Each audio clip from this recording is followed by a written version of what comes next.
This week is an important moment in the strained and often tense relationship between the U.S. and China. President Biden and Chinese President Xi Jinping will meet face-to-face in San Francisco on Wednesday as part of the Asia-Pacific Economic Conference, or APEC, summit. Treasury Secretary Janet Yellen is there already and has been meeting with Chinese officials. I spoke with her a short time ago. Secretary Yellen, welcome back to the NewsHour. Thank you so much, Jeff. President Biden has repeatedly framed his vision of the world as a struggle between autocracies and democracies, and he's placed the U.S. in opposition to countries like Russia and China. Why is engaging with China now the right strategy? Well, even if we disagree about something as fundamental as democracy versus autocracy, we need to have constructive relationships with one another. We have a deep economic relationship and financial relationship that is generally beneficial both to China and the United States, although we insist that it be one that's fair with a level playing field so that American workers aren't disadvantaged. But we have a productive competition between the United States and China. We want to make sure that that continues.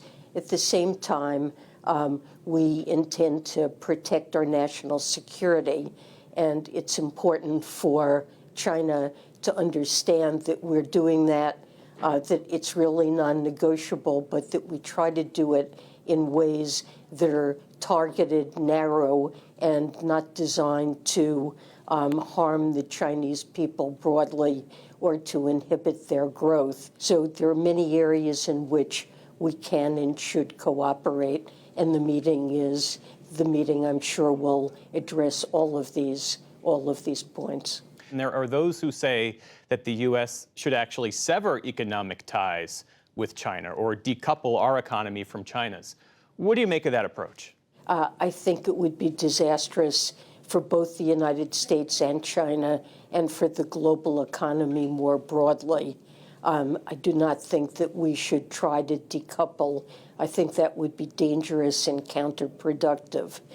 I've visited Beijing a year ago following President Biden's and President Xi's decision that economics and finance are areas where we should regularly communicate, and I think we've opened up productive channels. We've established economic and financial working groups that are meeting to try to address these issues constructively.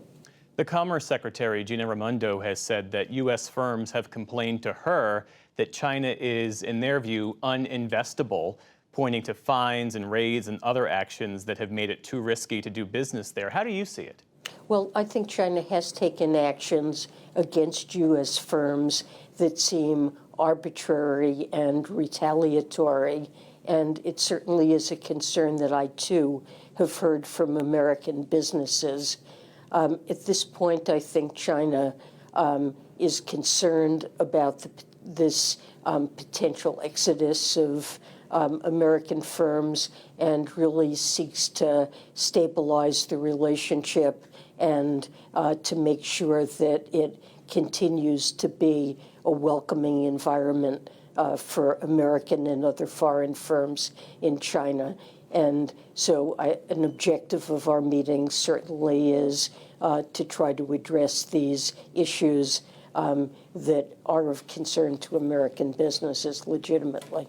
On another matter, you've said that the U.S. government has seen evidence that Chinese firms may be aiding in the flow of equipment to Russia as part of its war effort in Ukraine. How is the U.S. planning to respond? We want our Chinese counterpart to be aware that we've detected activity that strongly suggests to us that there are some private Chinese firms that are helping direct military equipment to Russia, and that we have great concern about that. We're certainly prepared to sanction these firms or potentially financial institutions that are helping them do this business. but it would be easiest and best if China uses the information that we can provide to crack down on this activity themselves. And I think we have an opportunity to work with the Chinese to counter this evasion. Inflation has fallen significantly from a peak of about 9% last summer, and that slowdown extended through October, according to a Labor Department report out today. How much longer, though, will Americans have to grapple with the dual pressures of high inflation and high interest rates? Well, it's really critically important that inflation come down. It's first and foremost the Fed's job to accomplish that, but we're taking complementary actions ourselves, understanding that Americans are really suffering from higher prices. Fortunately, gas prices now are down about $1.65 off their highs. The Inflation Reduction Act has lowered health care costs, and more drugs are now coming down in price. We see that inflation is coming down, and we know that that's something that needs to continue. Treasury Secretary Janet Yellen joining us tonight from San Francisco. Thanks for your time. Thank you.